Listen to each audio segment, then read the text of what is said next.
Good morning, everybody, and welcome to the Wilson Center's first all-congressional staff panel assessing next year's legislative agenda on AI, artificial intelligence.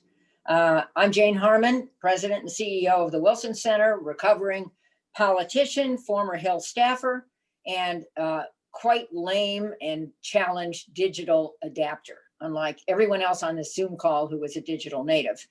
I embarrass myself on a daily basis. Maybe you have great grandmothers who are like me, but I try very hard. Meg will tell you. Anyway, speaking of which, just when I thought I'd finally caught up on all the latest AI developments after graduating at least twice by my count from the Wilson Center Tech Labs, more on these later, DeepMind finds a way to fold protein, which most consider the building block of life.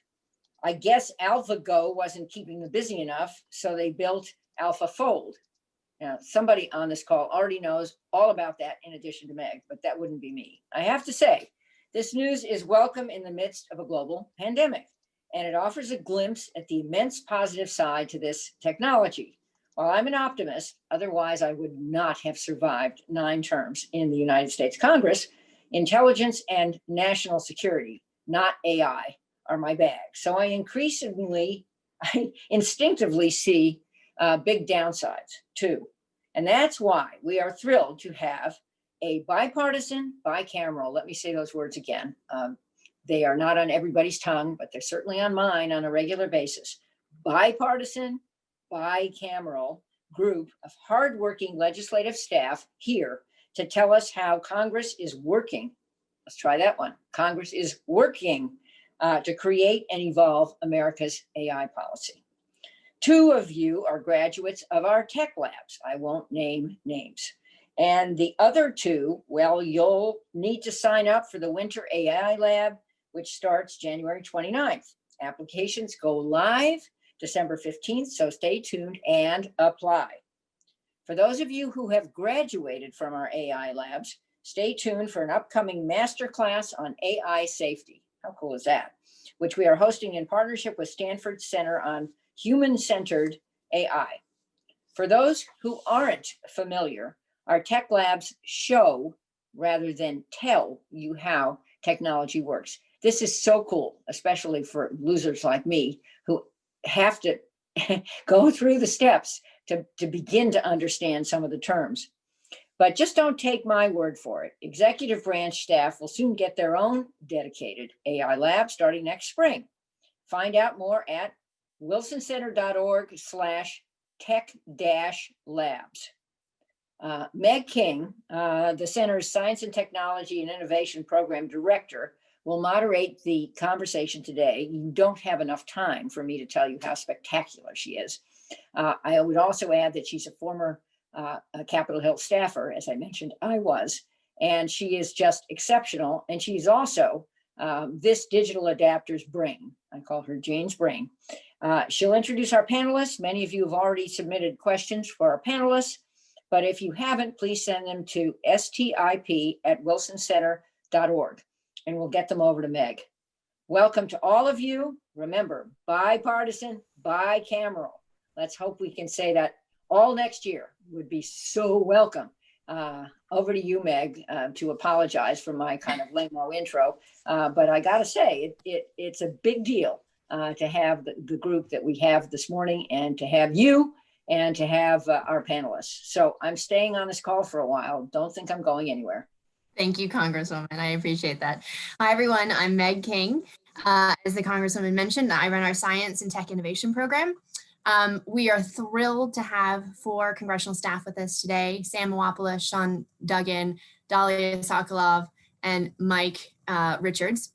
So I'm going to get some introductions for each of them, and then we're just going to jump right into questions because we have so many of them. I do, and so does our audience. Sam Moapoulos is Senator Rob Portman of Ohio's primary advisor on technology and trade issues, including the senator's work as a member of the Finance and Homeland Security Committees. Sam handles the Senate Artificial Intelligence Caucus for Senator Portman, who's the Republican co-chair and co-founder. He's also very busy in the middle of negotiations for a variety of really important moving bills, so thank you for being here.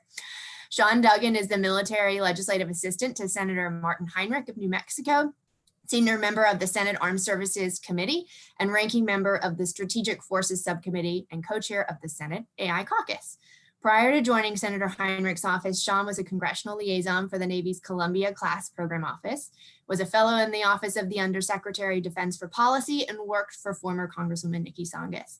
Before his work on the Hill, Sean was an analyst at RAND and worked at the Center for American Progress.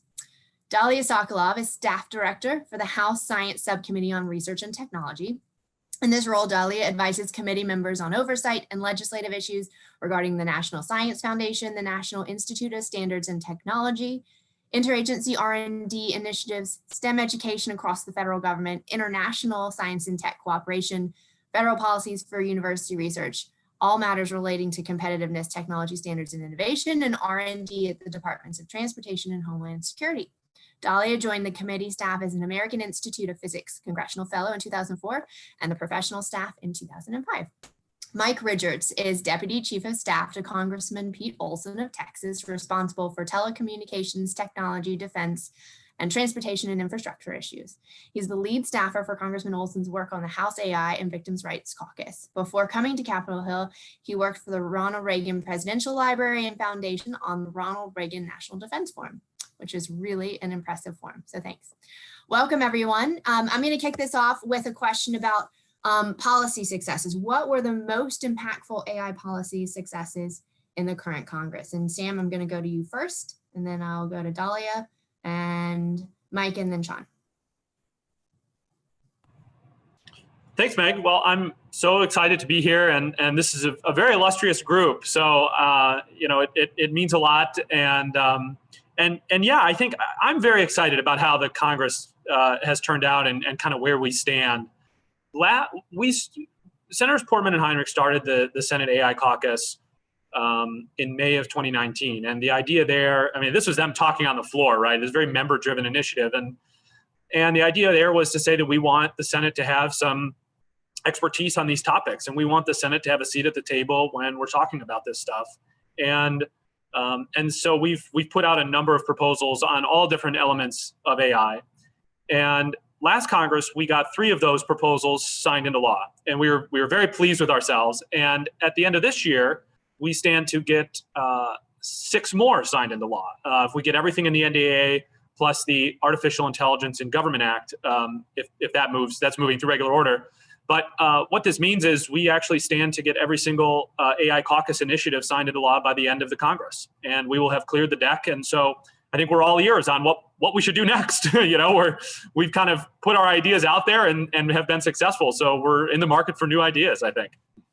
Can you tell us a couple of those initiatives, the big ones that you're most proud of? Yeah, well, there are 2 bills that we have with Senator Heinrich, and Sean will go into more detail on those as well. But we feel pretty confident that we'll get our Artificial Intelligence Initiative Act into the NDAA, and that's the companion effort to what Dalia has worked on in the House Science Committee effort. And so this is this big effort looking at a national strategy and boosting research funding and very exciting stuff. And so we're really, we fingers crossed that's in the NDAA. We're feeling pretty good. But we look forward to seeing the final text. And then the other thing is our National AI Research Resource Task Force Act. And what that does is proposing to create a national task force of industry, government, and academia to create a national cloud computer.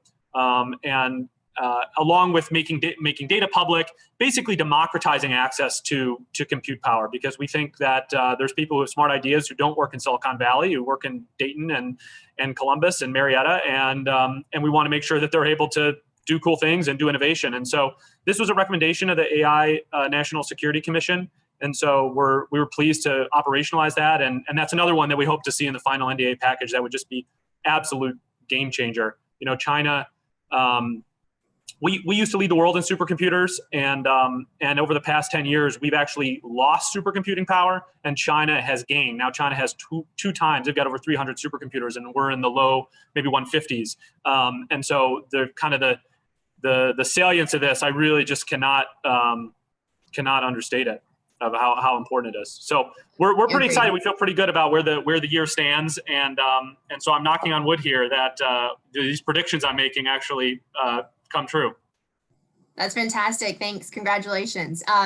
Yes, Wilson Center Global Fellow Ben Buchanan, who, as you all know pretty well, teaches many of our AI labs, wrote a piece in Foreign Affairs about why that compute power in that cloud is so important. So congratulations. Dahlia, do you want to kind of explain a bit more and tell us about your perspective in the House and what you think is the most important accomplishment so far? Yeah, thank you, Megan, and thank you, Congresswoman. Sam stole a little of my thunder, but I love this question because we are so excited about the inclusion of the AI Initiative Act in the NDAA. We introduced a bill in the House, as Sam noted, by Chairwoman Johnson and Ranking Member Lucas of the Science Committee. That was a year-long bipartisan process to get to that introduced bill in March, right before we all went into work from home mode. And it's been quite a year since. We were really fortunate to work really closely with the Armed Services Committee in the House to get it adopted in the House bill, in the House NDAA bill.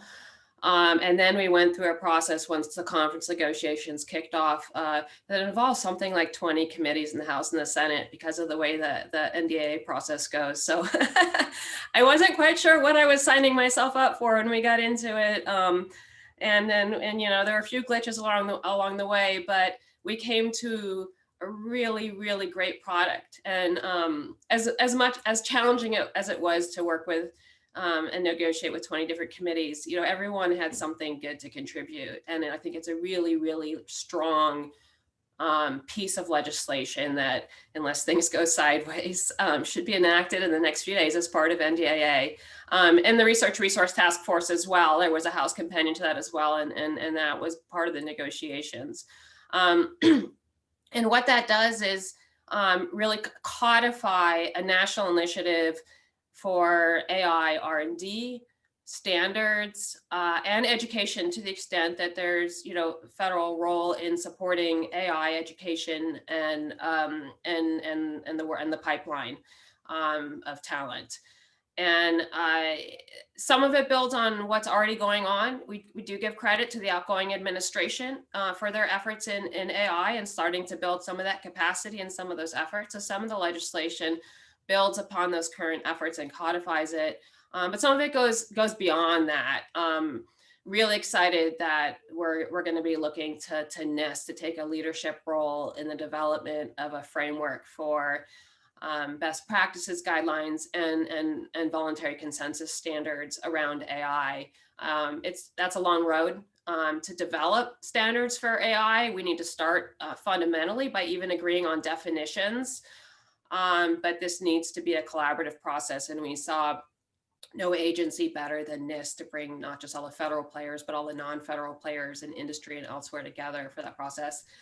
We hope we're going to continue to, we'll get to the next Congress in a minute, but it's going to be important to work with the appropriators and work across Congress to make sure these efforts are funded, and certainly happy to go into any details on the legislation. I think the one point I will make about it right now is that really woven throughout, it's about trustworthy AI. It's not just about leadership in AI. I think American leadership in AI is important. We all think that. What's most important is American leadership in trustworthy AI for the benefit of our own nation, and to lead the world for the benefit of everybody everywhere, because we all know that there are downsides as well. And this needs to remain a focus in making sure that it benefits and we can mitigate the harm as much as possible.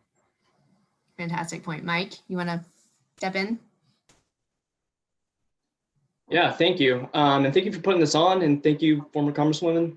This is great. I guess to start off with, Sam and Sean, it's great that you started a Senate AI caucus, but we all know it originated in the House with Congressman John Delaney and my boss, Pete Olson. So thank you for stealing our ideas. We'll take that credit for that.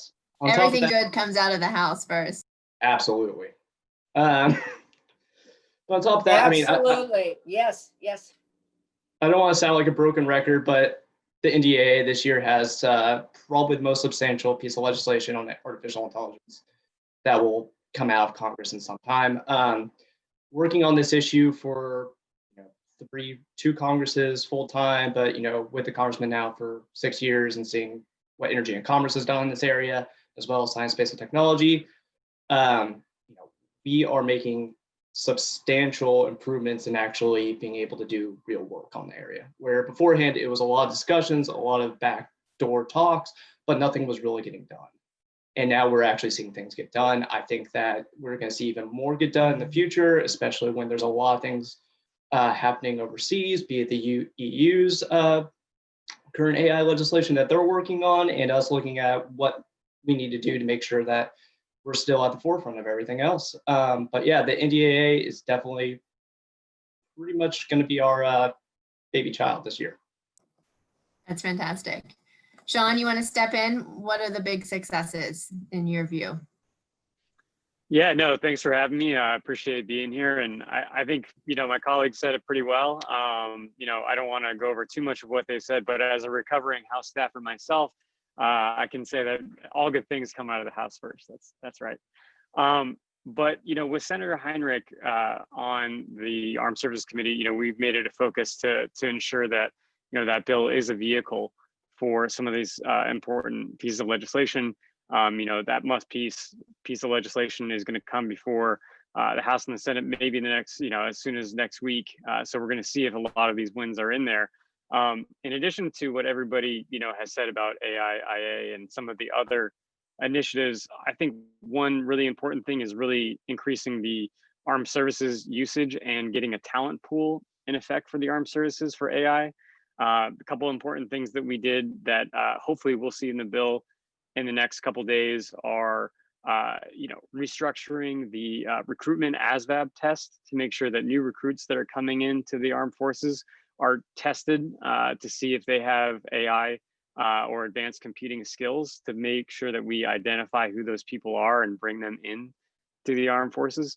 And then another bill that would allow the secretary to take advantage of current authorities that he or she already has to go out and directly hire professionals with AI and advanced computing specialties and skills. So I think, as we, develop in this discussion, I'd be happy to talk about, my boss's work on the Armed Services Committee, how it relates to the armed forces, but, really excited to see this bill hopefully come through the next couple of days and get some wins for AI. Fantastic. So now that you've done the hard work of passing legislation, which believe me is a hard job, what are the biggest implementation challenges you all see ahead? And they don't need to be obstacles, but what do you see as kind of something that you need to pay attention to? Are there areas where you think you're going to need to spend some time with the implementing agencies and departments? How do you see this moving forward? I'm happy to open it up to whoever wants. Do you want to take a first crack, Sam? Or Sean? Sure. Yeah, I should mention, if I told Dahlia and her team many months ago that if we get all of our bills into Division E of the NDAA, I would get a tattoo that said Division E. So I'm now a little worried. I might be on the hook for this. You're now publicly on record saying that. So we're but no, we're very excited about what the end of the year is going to look like on AI. But I think in terms of implementation, I mean, certainly making sure we get all the people on the Task Force Act, on the National Cloud Task Force, getting those people named quickly will be something that we'll in particular be urging and making sure that happens. I mean, I'll defer to Dahlia and the others on specifics about the Initiative Act and all that. But I'll also mention one other thing that is actually an implementation issue that is still outstanding that I think we have a particular interest in trying to address, which is the Open Government Data Act. Was something that became law in I think late 2018, and Senator Portman was not the lead Republican, but we were a co-sponsor of that bill. And what we hear from industry and folks, the best thing we could be doing would be making good government data available to people to be testing their systems, and that was the promise of the Open Government Data Act. And as I understand it, many portions of that law have not been implemented. And so I think not just doing the implementation for the stuff that we're about to get into law, but we want to make sure that thing gets implemented too. And especially when you look at it, that's kind of one side of the coin of the Research Resource Task Force Act, because the research resource deals with making data public. And so I think we have this opportunity to kind of get both sides of the coin and make sure that we're implementing the old stuff while still moving the ball forward. So that's something we'll be watching in particular. Yeah, and on the data point, it is, I mean, we know there's actually, there's value to government data. And people, the case I like citing is the California DMV, which earns millions of dollars selling its data anonymized to the private sector. There are, of course, those applications, but there are huge applications for research, for development, and we have a significant structural advantage that we should take it, we should use.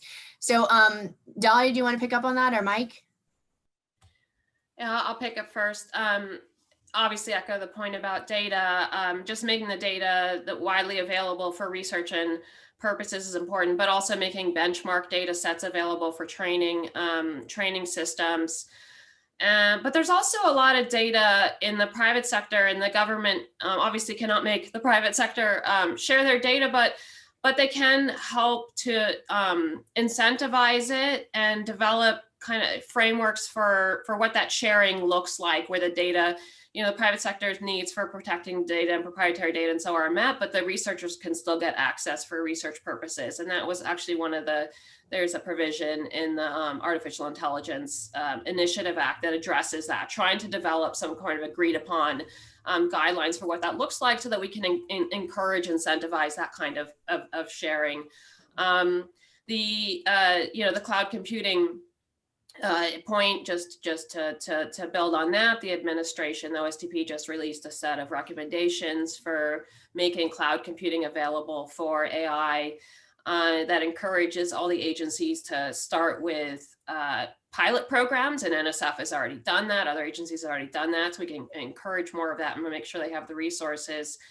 And also looking at the education piece, make sure the researchers understand how to use the cloud to be able to carry out their research, because it does require some amount of education and training.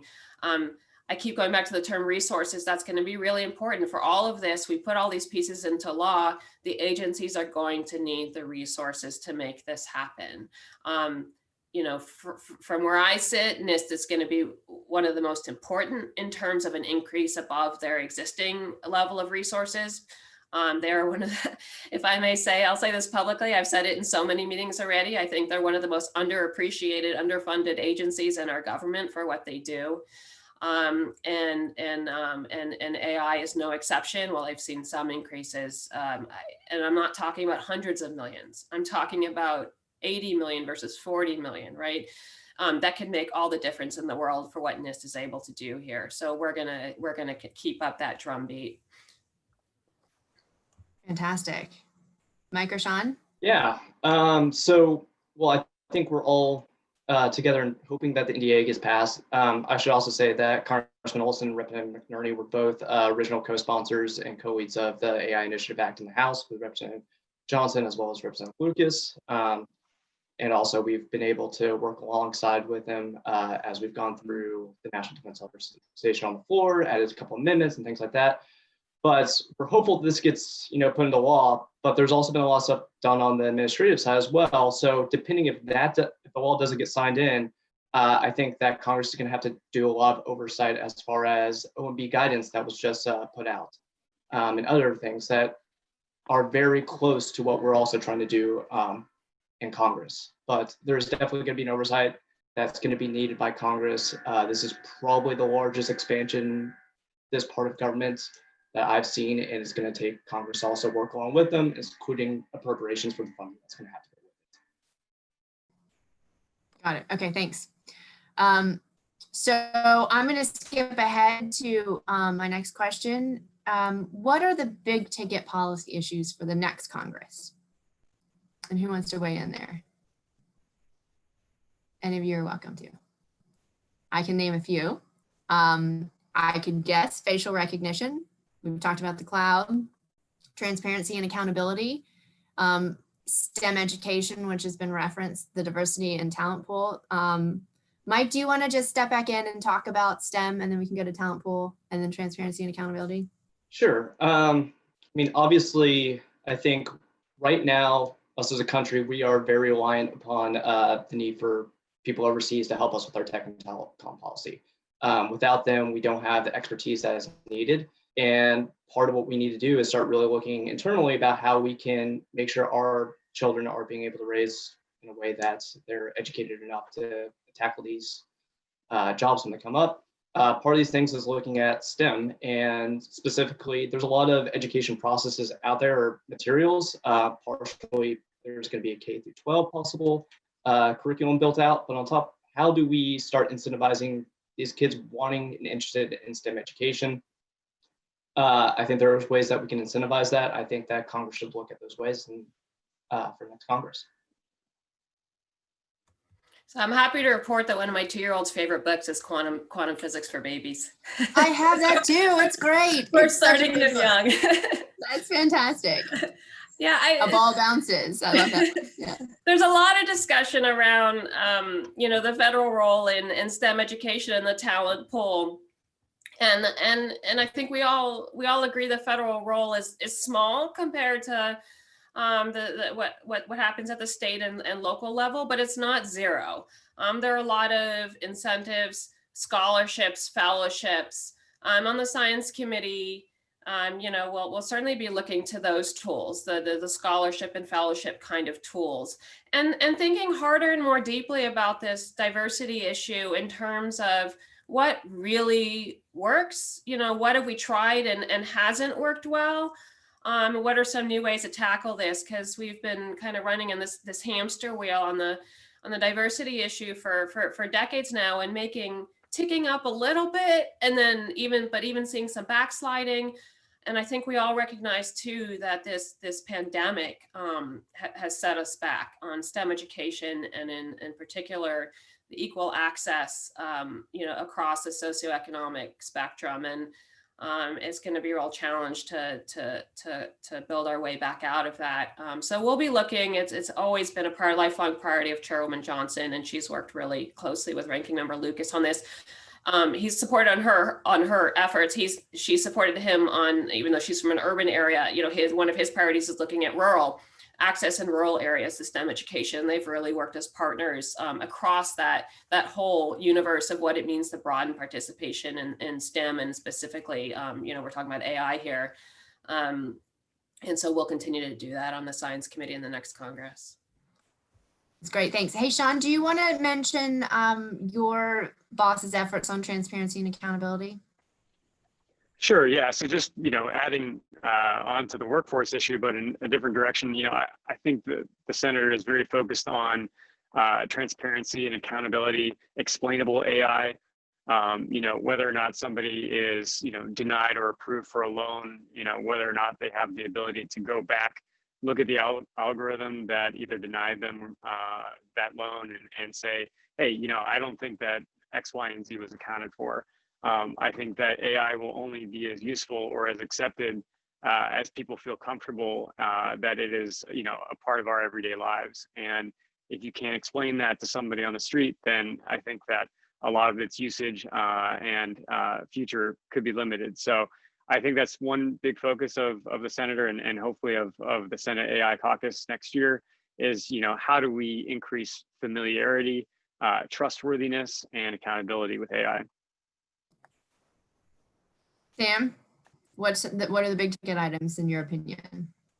Yeah, I totally agree with what everyone's talking about. I mean, I would love to see us putting out proposals related to bias and related to future of work. Those are two areas that we have not played in too much yet. To Sean's point about explainability, we wrote, this was a Portman Heinrich effort in last year's NDA. We wrote the first definition of what explainable AI is in law, and that was kind of a fun exercise and really a trial balloon so that we can go, we were trying to socialize these concepts with people last year so that we can actually go and continue to work on them going forward. So, on the bias side, something that I've gotten very interested in, though, the pandemic has limited my bandwidth to be able to really sink my teeth in. But just this whole idea of tech evaluations and the work that NIST does in that regard, I think it's such an amazing tool to be able to get at the bias issues. Look, people are participating, iterating, and it's kind of in a very safe environment, I think, for a lot of people who are using these algorithms. And so they can feel comfortable reviewing their data and talking about things. And so I think, I mean, I would love to see throwing big resources at NIST to be able to do tech evaluations on things like, to Sean's point, about looking just at algorithms, the use of AI systems to make housing related decisions, and looking at potential racial bias there. I mean, you know, very granular, right? Because I think we don't want to bite off more than we can chew, but that's a really good place to start, because we do know of legacies of segregation, and we have a lot of good data showing racial disparities. So I think that's a place where we could say we want to throw a lot of resources in this to do a tech evaluation just on that. And I think that's something I would love to explore next year. And then future of work, obviously, you know, we for a long time worked on these issues. Senator Portman is also the chair of the Career and Technical Education Caucus. And you know, Ohio, when we're thinking about the opioid epidemic and also this epidemic of men not working. You have all these prime working age men who are completely out of the workforce. In some cases, the highest rates we've seen since the Great Depression. And so this kind of gets into an issue of automation. And there's all these benefits from automation, but there are some downsides. And we're seeing them, and we're hearing about them all the time. So, you know, I think this is the future of work I like, because it allows us to bring in a number of other priorities that we're working on. And it's just a good frontier for the AI caucus, and I think good space for us all to be playing in. Thanks. So what do all of you need from industry that you're not getting or that you are getting? And how does the US balance the public and private sector leadership on AI? How do you think about it from each of your perspectives? And Sean, if you don't mind, I'd love for you to cover the defense angle specifically, since you've got so much experience there. Sure. Yeah, no, and it's a great question. And I think one thing that, you know, I've been concerned, you know, about just from an armed services perspective, looking at some industry reactions to working more closely with the Pentagon, to working closely with the Department of Defense. I think some in the tech industry are, you know, a big example is Project Maven that a lot of people point to about using facial recognition and image recognition for targeting analysis. And I think that was very public in the news about how a large tech company that was involved with that, I think their employees wrote a petition saying that they simply wouldn't work on it anymore. And I think that is a large concern that I think, you know, there's a gap between those in, you know, Silicon Valley and Ohio and other great places doing AI. You know, that they may have, you know, a lack of trust of where their software, their work is finally going to end up.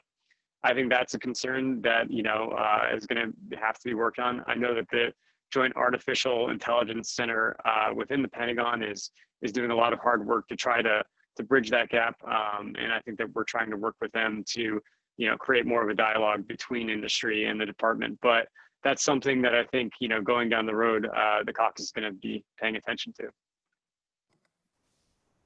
Great. Dahlia, Mike? I'll be brief because I already offered a few thoughts on industry in terms of data sharing. I do want to say that industry across multiple sectors was a tremendous partner to us in developing the AI Initiative Act. We got so much helpful feedback and insight. And from the Science Committee, we met with sectors that we don't normally meet with because we don't have jurisdiction over the relevant agencies, like the financial sector and the pharmaceutical industry, you know, companies from those sectors. And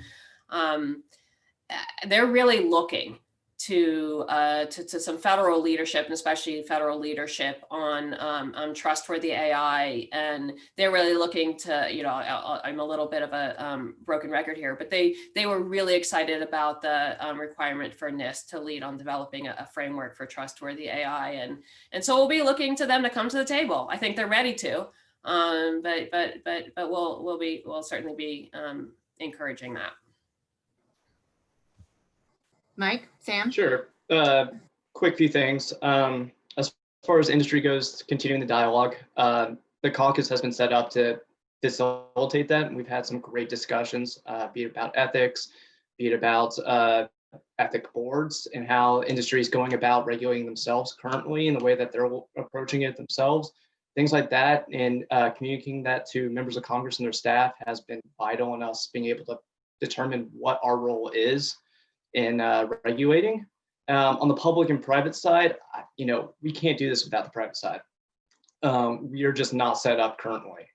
Sam was talking about our supercomputing power right now. It's not where it needs to be for us to actually be able to compete. Where the federal government's having to use private computers to do a lot of our research. So we really need, at this time, to rely on the private industry.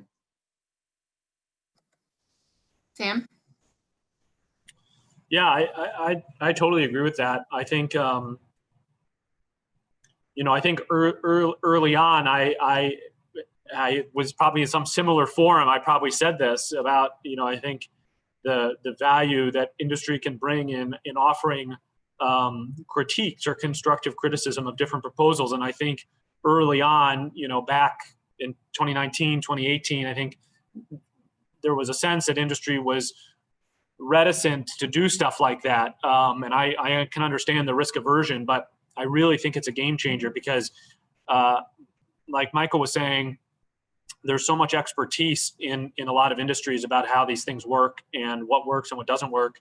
And we really want to leverage that because we want to make sure that what we're doing is good. And a lot of that is just the function of getting as much more feedback is always better. And I think we really have seen industry step up and really given a lot of feedback on a lot of things. And academia too. It's basically it's two sides of the same coin, and academia is the think tank community and all that.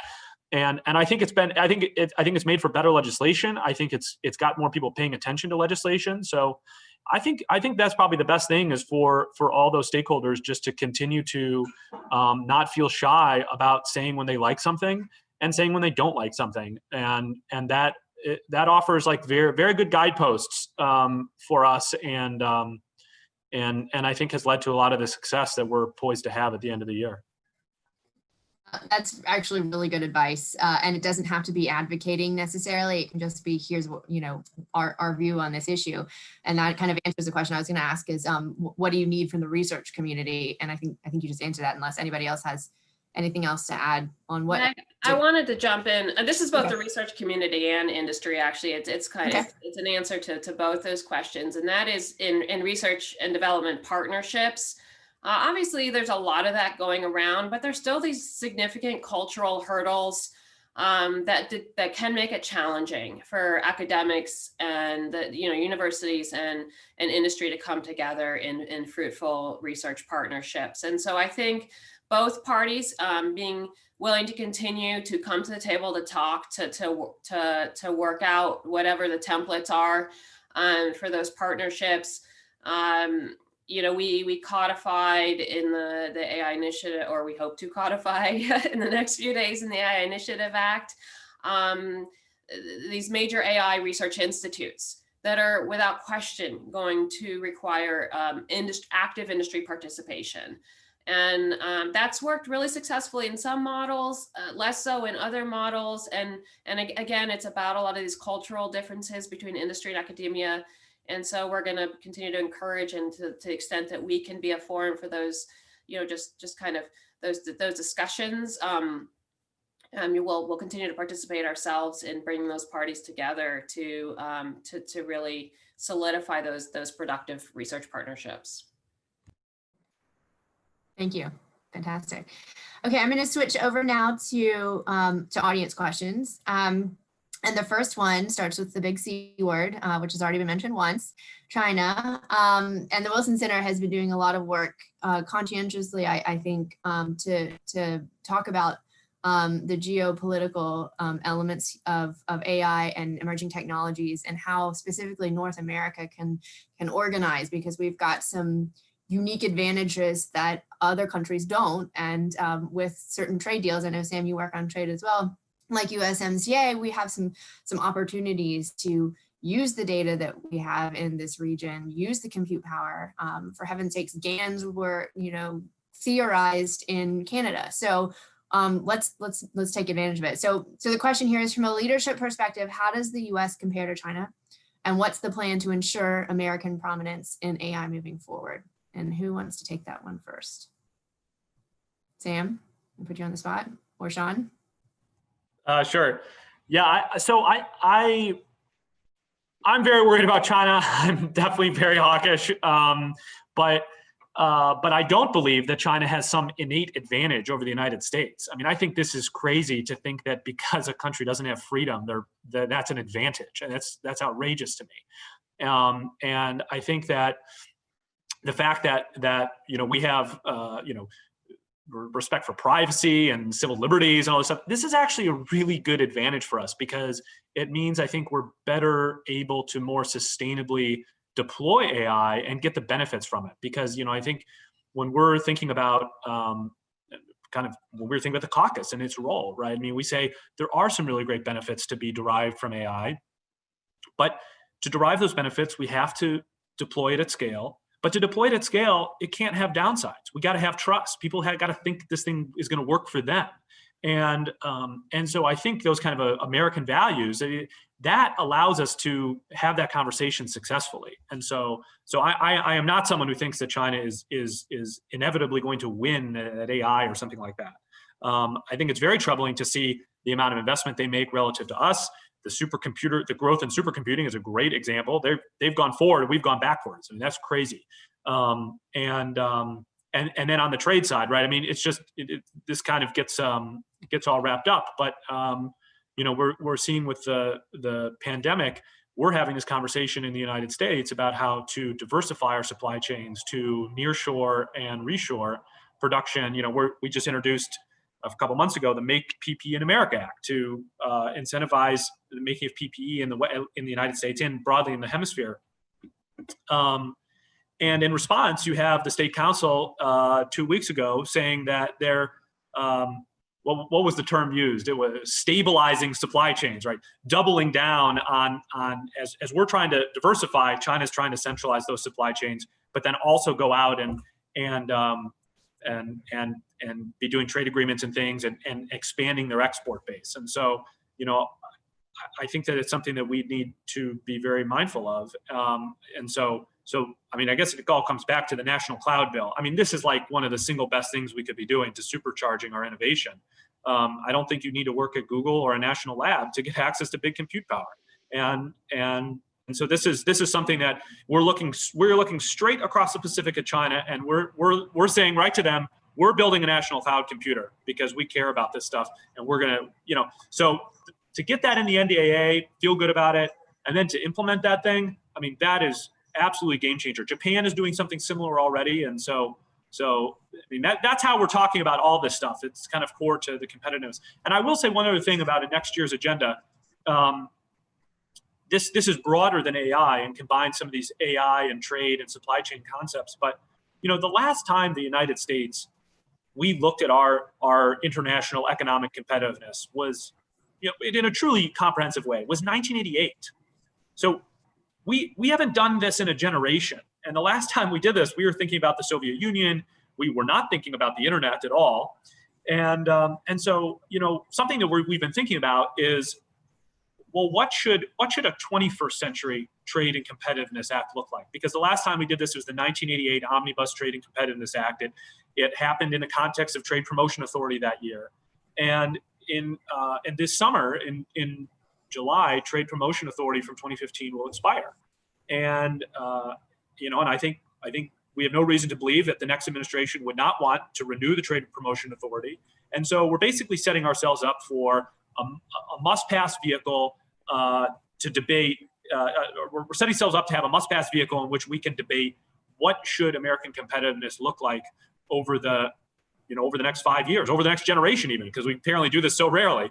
And I would really hate to miss this chance. So we've been putting together a list of proposals. And it's basically every time I think of an idea, I write it down. And now I've got like 3 pages, and we're hoping to turn this into some legislation. And and really push it as a not just on technology, but on trade, a very holistic look at what would make the United States competitive, obviously, particularly with respect to China, but overall. And I think there's a lot of really cool stuff we can be doing here. So, I think for those who are listening, you know where to find us. We're all ears. We're happy to talk about these ideas and solicit feedback and new ones. Sean, you want to weigh in? No, yeah, no, Sam said it well. And, this is the $1 trillion question, competitiveness with China. And if I could make a plug for the Wilson Center AI Lab, it was a great forum to look into this question, pretty deeply. We had at least one or two sessions on this entirely. And I think a lot of the questions I asked during that to some of the experts was, are all these investments that China's making, hand over fist, public investment, are they fruitful? Is 1,000 failures, worth the success of one venture? And how much is that coming? I think, like Sam said, we have a lot to be proud of here in the United States. I think that, the United States still continues to be the place where people want to do research, where people want to invest, where people want to live. And I think that we have a lot going on for us. So I think, a lot of the fears about, losing competitive advantage may be overblown for a bit. But, I think that like these pieces of legislation, we want to stay on top of it. We want new ideas. And Sam said it well, come find us. Mike or Dolly, do you want to weigh in on China? I'm also going to switch over to Sure. If you okay. Just to piggyback off that, you just kind of reiterate why America is so great. People want to work here. People come here to get an AI degree. They should get a green card stapled to the diploma. We need to keep those people here so that we can, keep moving forward. On top of that, like Sam said, people have buy-in in the United States. If this is something they like, they can actually, join in on it. They can, part of the political process. They don't have that authority in China. It's an authoritarian government. So again, I think that helps us in the long run. Dahlia, or do you want, I'm going to transition over to ethics. You want to cover that one next? Yeah, go ahead, Meg. Super. So there aren't many details available now, but President Trump is expected to sign a new executive order this afternoon promoting responsible use of AI in government. And there are many ethical issues related to AI, from human rights considerations, but also through to, as people have mentioned earlier in this discussion, bias impacting minority communities. How do you integrate ethics and civil rights into current or future AI policy? And how are you thinking about this kind of bias, transparency, and ethical conundrum? Yeah, I'll kick it off. So I mentioned that our legislation that we hope is enacted in the next few days has trustworthy AI as a theme throughout in the research, the education, and the standards. That's really at the front end, right? You can use laws at the back end to address misuse, whether intended or unintended, of AI. But really, you want to put a lot of effort in at the front end to make sure you never get the unintended consequences in terms of bias and other ways that it can cause harm. And I don't know what's in the EO. I'm happy that there is an EO on trustworthy AI. I'm being perfectly honest. Some of the conversations, while I did applaud the outgoing administration for their focus on AI, some of the conversations we had with them early in 2019, when we kicked off our process to develop the legislation, troubled me a little bit because of the lack of focus on trustworthiness. There was a little bit of an attitude of the universities can take care of that themselves. And I've seen a shift. And so I look forward to seeing, I've seen a shift in the attitude and in the conversations, and I'm happy about that. I look forward to seeing the EO. But again, I want to make, it's important that we don't lose sight of how much we can do at the front end in terms of education, integration of more ethics, curricula, modules, workshops, opportunities to explore ethical issues as a core part of science, engineering, and computer science curricula. It's required for ABET accreditation for engineering programs. It's not yet required in computer science programs, even though some universities have taken the leadership roles on this. And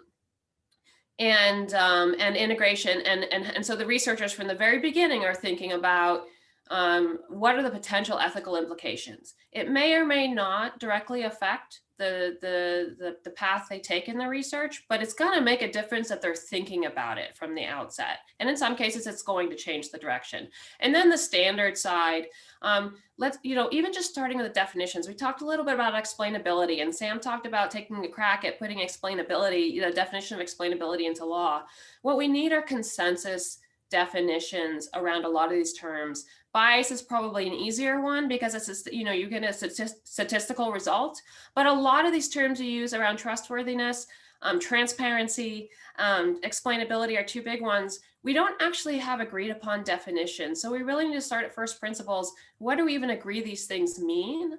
And how do we measure them? And that's the standards. Like, how do we measure them? And then what are the sort of the minimum metrics you use for what you consider to be explainable or transparent once you've agreed on how to even measure it. And so a lot, that's a lot about what our bill does is focus on that at front end and where the opportunities are to shore things up at the very beginning.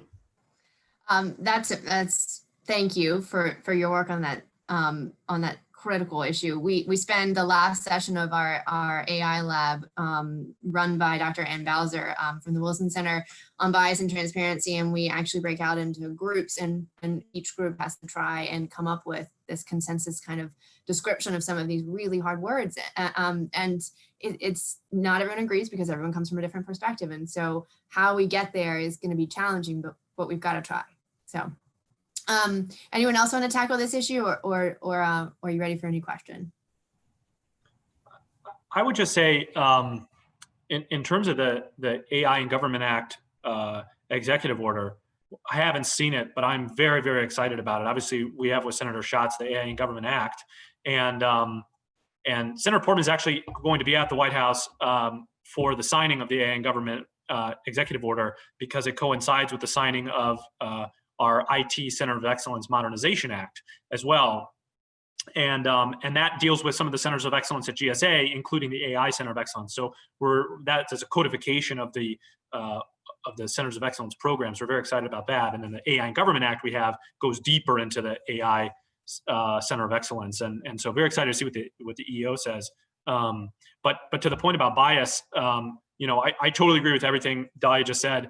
And I would just make another plug for tech evaluations. I think this is a secret weapon that we could be deploying to really making progress on the bias issue. And I think it's an underutilized tool. I mean, NIST needs the resources, but I think I would be happy to give it to them. And I think the definition piece is so true.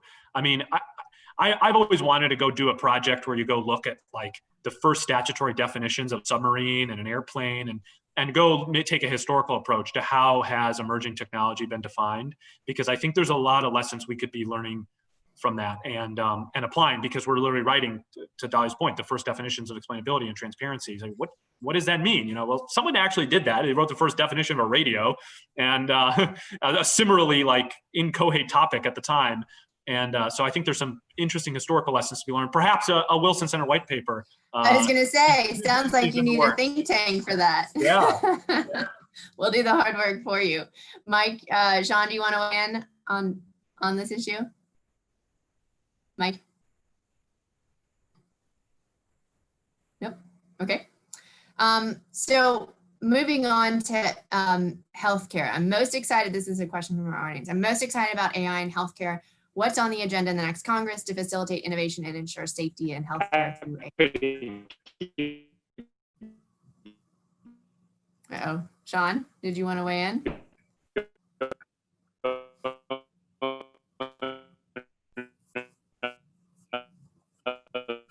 The internet is against us. Anybody else want to tackle healthcare? Dahlia, Mike? Questions unless Mike has something. Oh, there you go, Sean. We hear you now.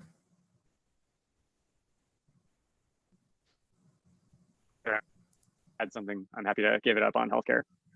You want to talk about healthcare or you want to talk about something else? Go for it. We got you now.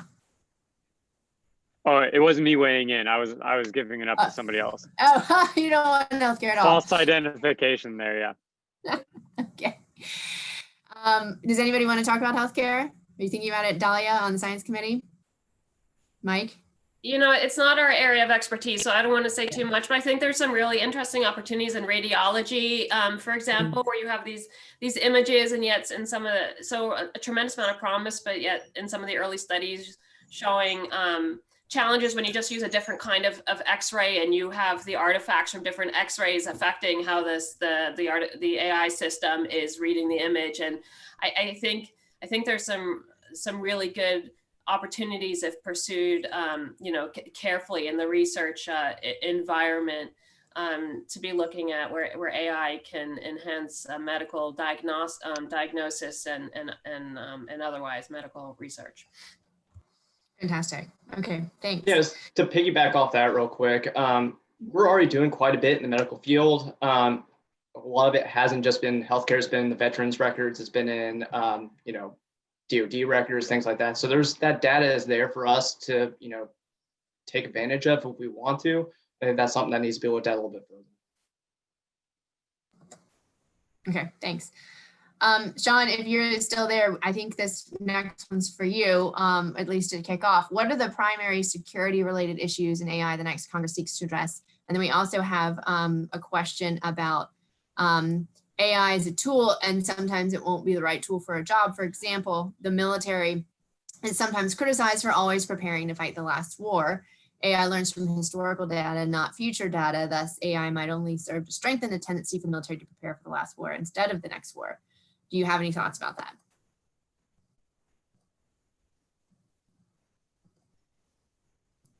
You there, Sean? Oh dear. Okay, anybody else want to tackle the security issues? No, not Dahlia. Mike, Sam, Mike, you come on, Reagan Defense Forum. Not on the security side of things, but as far as people deciding not to use the technology, we've actually seen a lot of case uses for this, like Axon, who does video cameras for police. They have decided not to use facial recognition technology. There are a lot of uses where companies don't feel like it's in their best interest. No, those are great questions. And when I look at sorry, Mike. Maybe the first, go ahead. Can you hear me? Yes. I can hear everybody just fine. Sorry. Technology. Okay, Mike, back to you.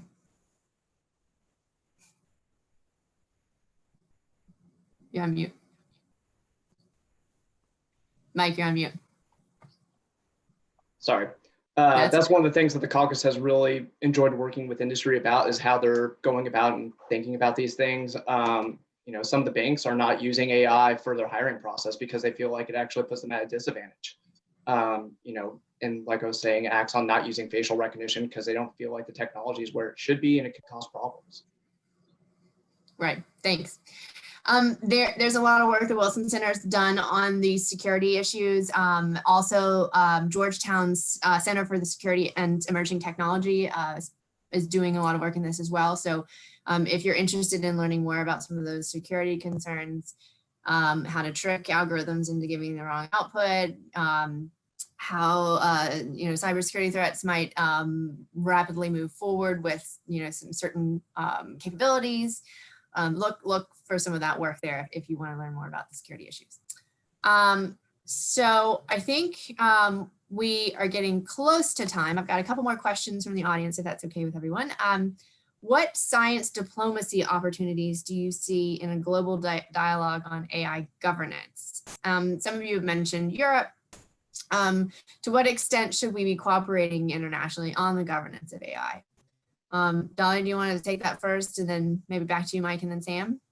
100% we should be. And the US was a signatory to the OECD principles on AI. That's a really great starting point. And it needs to continue to be a global effort, because when AI is misused anywhere, it can come back obviously not just hurt people elsewhere, but come back on our country as well. And so we need to be at the table to help lead and be part of discussions on trustworthy AI with, and China, you know, we want China at that table too, right? Obviously, we have more in common in terms of values with a lot of nations in Europe and in North America and elsewhere. But we want all the nations at the table for those discussions. We want to try to all be moving in the same direction to the extent that that's possible. I think the only thing that I would add on top of that is that, you know, when we go to the table, we need to know where we currently stand. I think in the past that's been an issue for us sometimes. So knowing what the United States stands for, what we want to pursue, to make sure that then we can, you know, talk with our friends across the seas. Sam? Yeah, I totally agree. I mean, I think that's why it's good that we're putting these proposals out there, getting things signed into law, really establishing what is kind of the United States position on AI, or the more that we are active, you know, more countries are going to follow our lead. It was actually very interesting. Last year, I got this phone call from somebody in the British Parliament, and they were saying, we heard you, the AI caucus, we heard you guys are the people who have all the AI ideas. You know, we need ideas. I said, oh, okay, here's everything we're doing. So, you know, I think there's clearly some interest in other countries, and they're already looking to what we're doing in Congress and what the administration is doing. I want like a shirt that's like, Lynn Parker is the greatest person ever. And she's been so good at leading the initiatives on these things. And so I think countries are absolutely watching. I think being part of the GPay is great, that we're in there. I think that seems good. So yeah, I think we're tracking on this. And I think, you know, the extent that we can, you know, diplomatically isolate China and develop some consensus positions and really show that China is an outlier on a lot of these things, it's always to our benefit. Sean, looks like we've got you back. You want to step back in? Yeah, no, if you can hear me, I think Yeah. I'm just looking forward to the next 4 years of an administration that is engaged and wants to be, you know, showing leadership abroad again. I think, you know, this administration has done a great job on focusing on AI and, you know, really looking at some of the first principles that we've talked about. And perhaps, you know, some of that momentum will carry into the next, and we'll have, you know, a great marriage where a focus on AI and a recommitment to American leadership and American presence and norm setting abroad, I think can really marry up in that angle. Thanks very much. Well, I think we're coming to a close now. Do all of you want to share just kind of a last thought for the conversation, and then we'll wrap it up? You want to do Dahlia and Mike, the house side first, and then Sam and Sean? You know, one thing we didn't talk about here, we talked about partnerships between, you know, the government and the academic world and industry, and what we didn't really talk about are civil society groups. And so I just want to take the opportunity to make the point that these partnerships are going to need to involve more than the usual suspects when it comes to R&D and standards development. Those groups engaged in very, you know, education, criminal justice, what have you, who really can really provide the insights from on the ground about what the potential challenges are with implementing AI systems, how populations may be affected differentially. And we encourage that in the legislation as well. I just want to make sure, as we're having all these partnerships about leadership and trustworthy AI, that really everyone who needs to be at the table is there. Good point. That is extremely important, and my boss has a bill about that called the Future of AI Act, which we very much enjoy. The only other thing I would like to add is a lot of this stuff is actually hinged upon us getting around to data privacy and doing a data privacy bill. So I think I'm very hopeful that next Congress that will actually happen. Okay. Sam and Sean? Yeah, no, I totally agree with that. I mean, I think the bigger the tent is, the better outcomes we're going to get on this stuff. And what's so exciting to work on the AI issues is there's really it's not clear what the Republican position or the Democratic position is on AI. I mean, this is really the last big issue that isn't a partisan issue and has not totally been, destroyed by partisanship. We actually can really govern quite effectively on this issue. And so I think it's important that we maintain this kind of consensus or this transpartisanship on this thing, because it's led to a lot of really good outcomes, as we've seen, as we've been talking about, and as we expect to see at the end of the year. I think an element that is helpful in maintaining the uniqueness of the AI issue, and something I think we should think about for next year, and something that the civil society groups I think can offer really good insight on. Is I think there's a broader philosophical question that I think we need to ask about when and where we want to use AI. In the medical context, I mean, there's some amazing and to the health context broadly, amazing benefits to be had. But your security question got me thinking about this because I think sometimes there's an instinct to say, we'll just deploy this system. This is amazing. There's look at all this efficiency to be gained. And it reminded me of, I went to college in a very small town in Iowa, and the grocery store in the town, they employ a lot of the young people in the town, high school students and things, as the cashiers. And it's this great first job. It's this entry into the workforce, and you have the autonomy of, making money and all that stuff. And they carry your groceries to your car. It's really, and they just recently installed some automated checkout stations. So you say, I think we have to ask about, there's a philosophical question about what we want to value, because there's big efficiency gains to that. Although not always, I really like Duran Asimoglu's work, and he's been critical of those types of machines. But I think we need to be asking those questions, I think, when we're doing this legislating, because it's very hard to put a price on the high school student walking your groceries to your car with you. There's some kind of sociocultural value to that I think can often get lost if we're too quick to say that the automated or the AI solution is always superior, because I think when we have a broader conception of value, it is not always superior. And so I think that's something where this Big Ten and bringing in more voices can really help us answer that question. And then it means that we actually get more value out of the AI systems we do deploy, because there's a lot of buy-in about using them and a lot of trust in the ones that we use. So I think that's a very big question, but I think it's something that we really need to think about as we're moving forward. Completely agree. Sean, you want a last word? Yeah, no, just really quick. I would say that, it's just so important that we maintain, a discussion about this, and awareness and education. We all saw what happened when, Zuckerberg and all the others came up and talked about the internet to policymakers, and a lot of people from the House and the Senate just kind of asked some silly questions. And so, I think that, an education piece is important. And this is not a plug, but I would definitely plug the Wilson Center AI Lab and apply for it, because I think it really is important to get people thinking about the right questions and what policies we need to be successful. I did not ask Sean to say that, but thank you. Sam Moapoulos, Sean Duggan, Michael Richards, and Dahlia Sokolov, thank you for joining us. Thank you for what you do. And thank you to our audience for listening. We'll all talk soon. Thank you, Meg. Thank you. Thanks, Meg. No problem. Thanks, guys. Talk to you later.